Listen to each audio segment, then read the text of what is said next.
intermediário do Barcelona, com o staff do Gerson, com o Flamengo, enfim, para um início de namoro. A multa do Gerson gira em torno de 65 milhões de euros, João Guilherme, que o Gerson tem cara de jogador grande na Europa. Tem, né? Essa é a má notícia para a torcida do Flamengo. Mas já teve lá, tal, bateu, voltou. Mas eram outros tempos, muito mais jovem. Hoje um jogador muito mais maduro, acostumado pelo Flamengo a grandes jogos. É verdade. Na verdade, a diretoria do Flamengo, ela já está preparada para isso há algum tempo. Porque o Gerson é o jogador desse elenco com o maior potencial de venda. Das grandes estrelas, ele é o mais novo, ele tem 23 anos. Ele já tem uma experiência no futebol da Europa, que nós não podemos dizer que foi mal sucedida. Ele não brilhou como ele poderia ter brilhado, mas talvez por ter saído muito cedo. Passou pela Roma, passou também pela Fiorentina e retornou ao Flamengo. Agora, além de já ter jogado lá, vem com toda essa experiência, confiança de ter brilhado num momento histórico aqui do clube brasileiro. Então a diretoria já sabe que se tem um jogador que tem potencial para estar na mira do futebol europeu, esse jogador é o Gerson. Então é algo que é uma pedra cantada já há algum tempo. A chance do Gerson sair em breve, ela é realmente muito grande, Paulo. E o João tocou num ponto importante, eu acho, Paulo, que assim, ao contrário do Gabigol, que foi um fracasso retumbante na sua passagem para a Europa, isso não se deu com o Gerson, né? A gente sabe que o Gabigol, jogando a bola que joga hoje no futebol brasileiro, e já não é de hoje, né? Se ele não tivesse tido uma passagem frustrada pelo futebol europeu, pela Inter de Milão, depois pelo Benfica, ele provavelmente, né? Eu não digo nem provavelmente já teria ido, porque hoje o Flamengo é um clube que pode eventualmente dizer não para boas propostas. Mas certamente o Flamengo já teria recebido propostas muito volumosas para vender o Gabigol. Isso não aconteceu porque ele fracassou lá. Não é o caso do Gerson, é o que o João estava falando. O Gerson não foi um sucesso, né? Não foi um jogador brilhante, estupendo, mas ele ficou um bom tempo na Roma justamente porque o potencial era visto. Depois foi emprestado para a Fiorentina e ali também jogou uma temporada inteira praticamente mais como titular do que como reserva. Então, acho que são graus diferentes, né? O grau de fracasso, e acho que nem se pode classificar como fracasso do Gerson no futebol europeu, ele é muito diferente do que realmente teve o Gabigol. E como disse o João, também é o jogador mais jovem aí desses que tem um mercado ainda na Europa. Ele deixou para o mercado europeu a seguinte impressão: eu posso me adaptar e jogar bem aqui. Coisa que, infelizmente, o Gabriel ele não conseguiu e, por isso mesmo, as portas do mercado europeu ficam bem mais fechadas para ele. O Gerson não, ele passou por lá e mostrou alguma coisa. Ele não atingiu o potencial que ele pode, como mostrou no Flamengo. Mas agora, ainda com 23 anos, retornando, a chance disso acontecer é muito grande. Caso o Barcelona continue tentando a contratação, eu espero, em primeiro lugar, que o Flamengo dificulte. É óbvio que se chegar e pagar a rescisão contratual, pode levar. Qual é a grande questão? Em regra, nessa hora, o dirigente cede até por valores menores, porque o jogador pede para ir. Aí o dirigente fala, olha, tem que ir. Eu acho que... E o Flamengo que tem, digamos assim, evitado dar aumento salarial a alguns jogadores e a situação financeira do clube, que é muito boa perto de quase todos os times do país, mas por conta de fatores óbvios, com a pandemia, não é a que os dirigentes esperavam, porque não tem público nos estádios e vários outros tipos de arrecadação. Eu acho que o Flamengo precisa ponderar bastante antes de perder esse jogador, porque ele é um jogador de característica muito específica. Se o Flamengo perde o Bruno Henrique, é negociável. Você talvez não ache um jogador como o Bruno Henrique atuou em 2019, mas você acha jogadores de nível bom ali, até se especulou, por exemplo, o Marinho para o Flamengo se contratar recentemente. Você consegue ter algum jogador que faz aquilo. A função do Gerson, ela é muito difícil de ser executada porque você tem poucos jogadores que atuam dessa forma.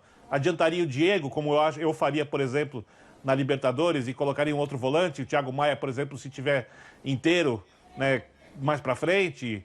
Em princípio, tá aí amanhã. O João Gomes. Né? Amanhã deve ser o João Gomes.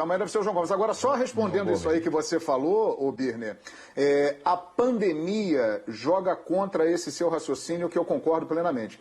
O Flamengo deveria tentar segurar o Gerson. Acontece que o Flamengo, que realmente está numa boa situação financeira, porém, requer cuidados. O Flamengo não pode esticar muito a corda, porque senão ele volta a se enrolar financeiramente. Fechou a última temporada com um prejuízo de 100 milhões de reais. E consta já na projeção financeira desse ano a venda de um ou de pelo menos 2 jogadores da equipe titular, pelo menos um jogador da equipe titular, para acabar diminuindo esse prejuízo financeiro. Então isso vai fazer com que o Flamengo não endureça tanto para que o Gerson saia. Ele provavelmente, o Flamengo tentará a permanência do Gerson, mas isso vai ajudar também o Barcelona, que se encontra numa crise financeira grave. O Barcelona... E até por isso, 65 não vai pagar, né? Não vai. Tem a menor o Barcelona, que está numa crise financeira grave, também se beneficiará, porque pagará menos pelo Gerson e a chance do Flamengo aceitar é grande exatamente por causa do panorama. Tem que ter certeza que vai receber, né, João, também? Porque o ponto que a gente tem que tentar, que a gente tem que tentar entender agora vamos lembrar que o Laporta pegou uma situação dramática, ele tem que negociar a renovação só do Messi, né? Só isso. E aí talvez o perfil de mercado do Barcelona seja se o Messi ficar, até porque ele não vai jogar de graça. Se o Messi ficar, o Barcelona vai estar comprometendo uma boa parte do seu orçamento, e ao mesmo tempo, se o Messi não for ficar, o valor astronômico que é o salário do Messi, ele fica disponível para outras tentativas, até uma reformulação. Quais são os nomes que o Barcelona fala? São todos nomes em fim de contrato. É o Eric Garcia, zagueiro do City, que já está acertado, é o Hinaldo do Liverpool, é o próprio Agüero, que está no final de contrato com o City, enfim, é o Memphis Depay do Lyon, é esse perfil. Então, assim, para o Barcelona chegar lá e bancar, pagar para contratar um jogador, ele tem que ter muita convicção. Usando muito peso da camisa para escolher jogadores, né? Porque é tentador jogar no Barcelona, né? Claro. É a tentativa de já atrair. Lá atrás, e aí eu concordo com o que você falou, a experiência que ficou abaixo da expectativa no primeiro momento não conta tanto. O Barcelona fez uma aposta no Paulinho, que tinha ido muito mal na Premier League, estava na China e... Olha, o Paulinho foi muito melhor do que a maioria das pessoas acham no ano que ele ficou no Barcelona. E depois ele acabou negociado, sei lá qual era o esquema lá com os chineses, né? Isso aí é muito nebuloso. Mas, enfim, foi um jogador que num primeiro momento não foi bem e lá fez um papel até digno, decente. Não estou, atenção, comparando os dois jogadores, o estilo, é só um aspecto de um jogador que tem um primeiro momento que não alcança a expectativa e vai para a Europa num segundo momento e faz um papel digno. É possível. E só um rápido detalhe. Poderemos ter juntos, em breve, 2 jogadores que chegaram a ser comparados recentemente. Busquets e Gerson, no mesmo meio-campo. Misericórdia. Vamos curtir. Se acontecer. O Busquets mais, assim, pro fim da carreira e o Gerson voando, né? Com muita coisa ainda pela frente. Que meio-campo, hein, Paulo Andrade? Para tudo. Nossa, não. De absurda qualidade. Jean, esse jogo é desafiador para o Flamengo, né? Jogar contra a LDU, que é um time bem arrumado, na altitude. É o jogo mais difícil para o Flamengo dentro do grupo? Eu acho que é. Eu acho que é por todo o contexto. Quer dizer, não só pela qualidade do time, que a gente sabe que é um time com condições técnicas, né? E, evidentemente, pela altitude também. Então, você junta tudo. Você junta o fato de ser um dos adversários mais complicados e jogar fora de casa. E também o contexto, né? A falta do Gerson, a falta do Rodrigo Caio. Eu acho que é o jogo mais complicado olhando para todo esse contexto. Mas, ainda assim, com a capacidade que tem o Flamengo e com as alternativas que tem, né? Eu tô de acordo com o João, acho que o mais provável... Mas ele não vai mexer na zaga, não, né? O Ceni deve manter o Arão ali na zaga e o João Gomes entrar para atuar como volante no lugar do Gerson. É claro que você perde qualidade, indiscutivelmente você perde qualidade, mas também é preciso ver como o Flamengo vai se comportar. O Bruno Henrique, até falando sobre o jogo, né?